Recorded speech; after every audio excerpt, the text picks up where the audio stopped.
dirais, surabondant qui viendrait étayer la thèse selon laquelle le ministère de la Défense est impliqué.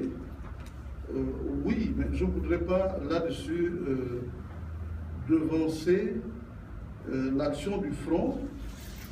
Je viens de remettre un avant-projet de mémorandum qui va faire l'objet, bien sûr, d'une validation sous bénéfice d'inventaire, bien sûr.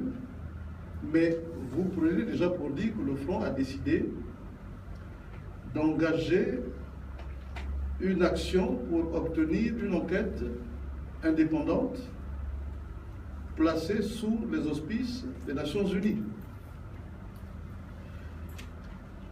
Par ailleurs, le fait de ce véhicule n'est pas fortuit. Il indique clairement que le ministère de la Défense a fourni les moyens. Ils n'étaient pas en taxibus, ces gens-là, ils étaient dans un véhicule de l'administration et particulièrement du ministère de la Défense. Donc, on sait... n'ont pas été clairement identifiés, sinon pas. Nous sommes, rassurez-vous, sur nos enquêtes et en temps utile, vous aurez les résultats, tous les résultats auxquels nous parviendrons. Mais dans tous les cas, c'est cela qui justifie qu'on aille à une commission d'enquête internationale. Donc, la fourniture des moyens est un indicateur, est un indice, je dirais, grave et concordant, qui est de nature à préciser d'où viennent les ordres. Les ordres pour assassiner Ngulu Beka sont venus du ministère de la Défense qui a fourni les moyens et par conséquent qui a donné les consignes nécessaires. Pour le reste, c'est de l'investigation. Et le front, qui n'est pas une institution de police, n'a pas qualité, bien sûr, à investiguer, même si nous avons des sources. C'est en cela que nous estimons qu'une commission d'enquête internationale doit être commise, une commission libre de toute suggestion, afin qu'elle puisse, bien sûr, instrumenter, investiguer en toute indépendance, en toute neutralité. Vous parlez d'une fin de non-recevoir opposée par Ali Bongo à l'offre de dialogue. Mais l'offre de dialogue émane de la communauté internationale. Ce à quoi le front réitérera de manière claire en disant, pour nous, il n'y a pas de dialogue avec Ali Bongo Ondimba si toute la lumière n'est pas faite sur ses origines, notamment son acte de naissance, d'une part, et si toute la lumière n'est pas faite sur la responsabilité des exactions du 20 décembre 2014. Or, je viens tout à l'heure de vous démontrer que par rapport à la loi qui constitue la base sur laquelle les autorités compétentes doivent instrumenter, la preuve a été faite que le ministère de l'Intérieur s'est arrogé des droits qui ne sont pas les siens, et mieux encore, les a violés qui plus est. Donc, de notre point de vue, le meeting du 20 décembre 2014, et c'est l'objet de cet échange, n'a jamais été interdit en droit. À partir de ce moment-là, comment pouvoir justifier qu'on ait mobilisé les armes de la République contre un peuple aux mains nues qui venait simplement prendre part à une réunion publique non interdite? Comment peut-on le justifier? C'est un scandale, et je voudrais que le monde entier sache que c'est un scandale, parce que c'est cela un scandale. Mais là, je minore. Ça prend même des airs de génocide.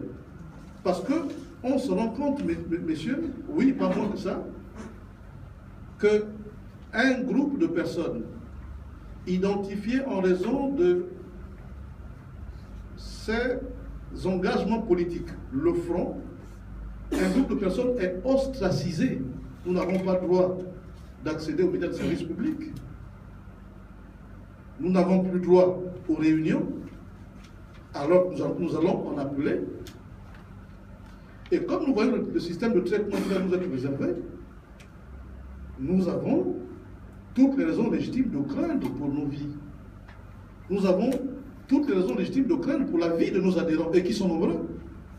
Nos adhérents dont la carte prend progressivement la configuration nationale. Mais lorsqu'on menace un groupe d'individus dont la configuration est qu'il est établi sur tout le territoire national, ça n'est pas autre chose que la menace du génocide. C'est pour cette raison que là également le front a décidé et envisagé de saisir la Cour pénale internationale, la CPI, parce que nous sommes bien là dans l'un des cas de figure qui rend compétente cette juridiction-là, en raison des menaces ou des faits que nous regrettons aujourd'hui. Parce que, cher monsieur, Amoulou Beka, qui est le nom connu, il y a bien d'autres qui sont tombés, il y a bien d'autres qui n'ont plus paru à leur domicile.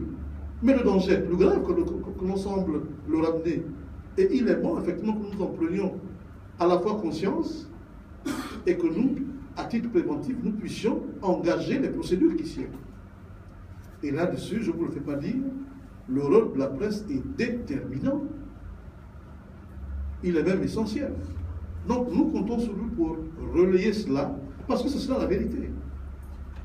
Celui qui s'engage dans une démarche de vérité ne craint rien, met tous les éléments à la disposition de tout le monde. Nous vous avons donné la loi, et la seule loi qui existe en la matière, quand en face on fait dans les montages, et beaucoup plus dans la manipulation.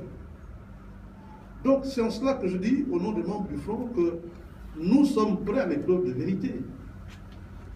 Et l'autre, bien sûr, qui ne peut pas nous convaincre, a décidé de nous vaincre. Et avec nous, le peuple gabonais.